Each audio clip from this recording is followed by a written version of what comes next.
Hey, good morning, and welcome to your first video from me. How cool is this? So we're getting started, and the good part is we're going to cover three cons on this one. They're pretty simple.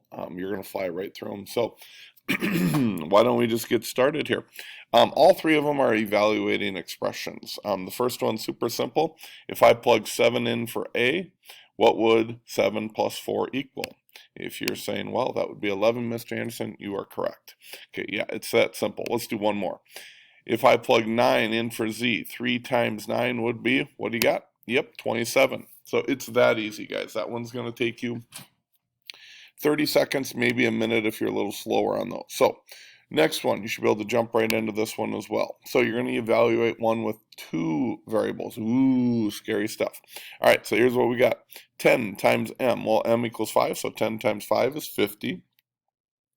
N equals 4, so n squared is 16. 16 divided by 4 is 4, so 50 plus 4 is, that's right, 54. Yeah, scary stuff, isn't it? Yeah, here's the second one. Let's go through this one.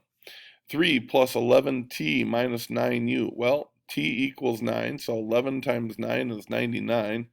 And u equals 11, so negative 9 times 11 is negative 99. So I wonder what 99 and negative 99 do to each other. Hey, that's right, they cancel each other.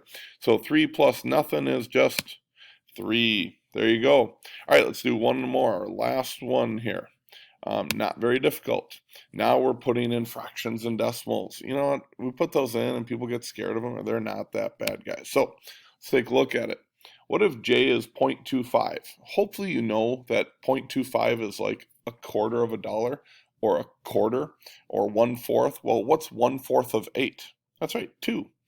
2, you can see k equals 1, so 2 minus 1 would be 1. 1 plus 14 would be, yep, that's right, 15. Pretty simple. Let's do one more here. All right, 8a. Well, a is, hey, this time they actually put a as 1/4. So what's 1/4 of 8? Yeah, that's right, it's 2.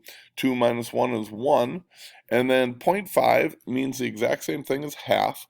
What's half of b? Well, b is 10, so what's half of 10? 5.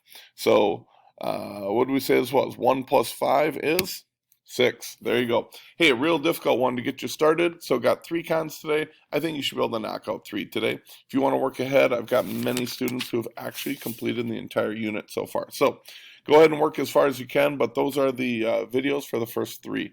Look at that, guys. Less than 3 minutes on this video. Have a great day. Do a great job. Work ahead if you can, and we'll see you tomorrow. Bye-bye.